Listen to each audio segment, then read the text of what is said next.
Hello, friends. If you're new, welcome to my channel. Why don't you go down, hit the subscribe button, and ring the bell so you don't miss any episodes. As for my fans and subscribers, welcome back. Thank you for the patronage. Today's topic is Daniel and the Four Kingdoms Schema. This is from the statue in Nebuchadnezzar's dream.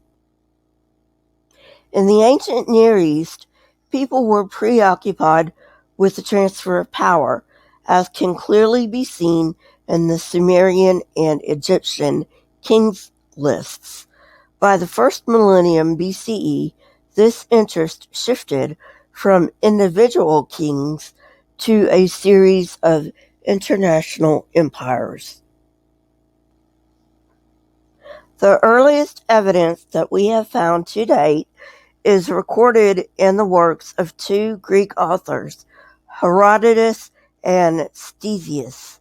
Despite this fact, the Four Kingdoms schema is not of Greek origin, but Persian. Herodotus stated that he used Roman sources, and Ctesias served as court physician to Artaxerxes II, 404 to 359 BCE. Both authors tell us that sovereignty was transferred from the Assyrians to the Medes, then to the Persians. Ctesias describes all of these as vast world empires. This schema legitimizes Persian domination and is consistent with the Persian ideology. Although Alexander the Great did present himself as the legitimate successor to the Persian kings, we have no evidence that Greek historians tried to appropriate the Four Kingdoms schema and presented Greece as the fourth kingdom. The Roman Empire, on the other hand, did use this schema from the 2nd century BCE until it ended. In the book of Daniel, this schema differs in both structure and function.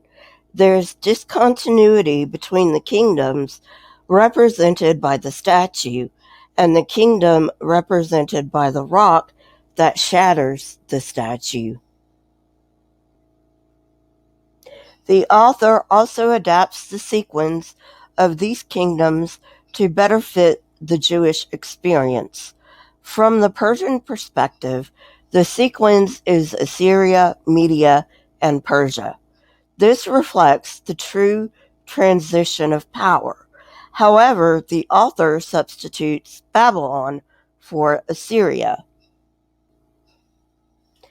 This creates an historically wrong sequence because Media did not rule after Babylon.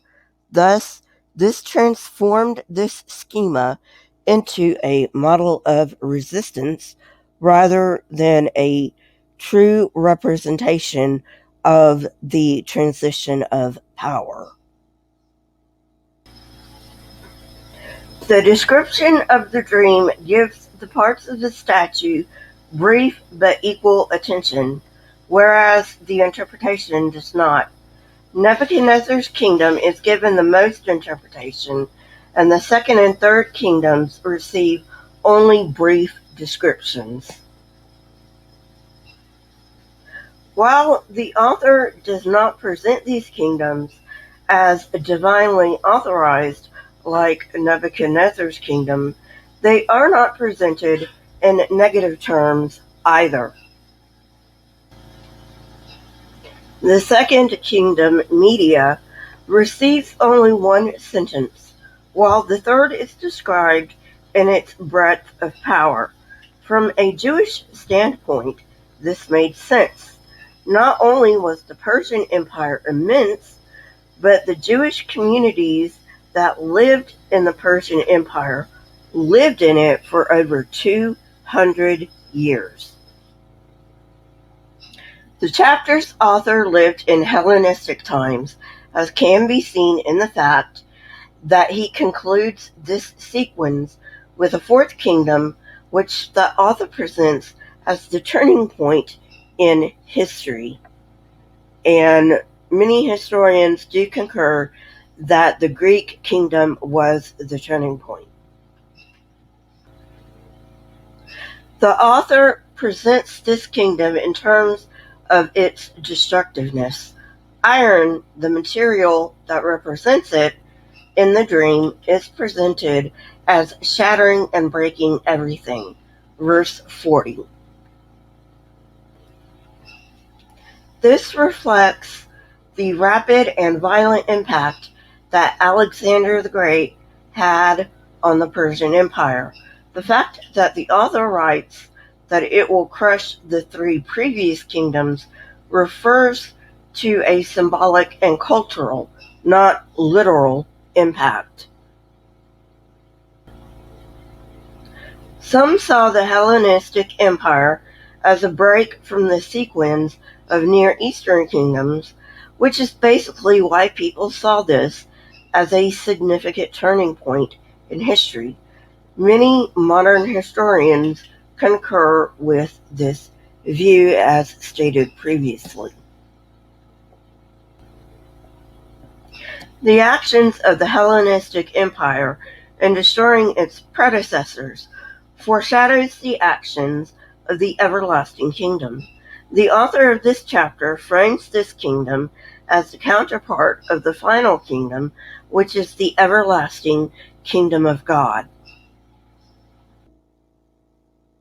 When the author refers to the iron clay mixture of the toes, he is alluding to the fact that after Alexander's death, his generals divided his empire among themselves.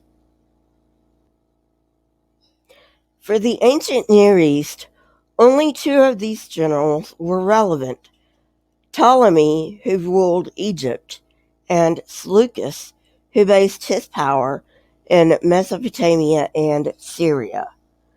Since the dream only mentioned legs and feet, it is safe to assume that the toes were redactional additions.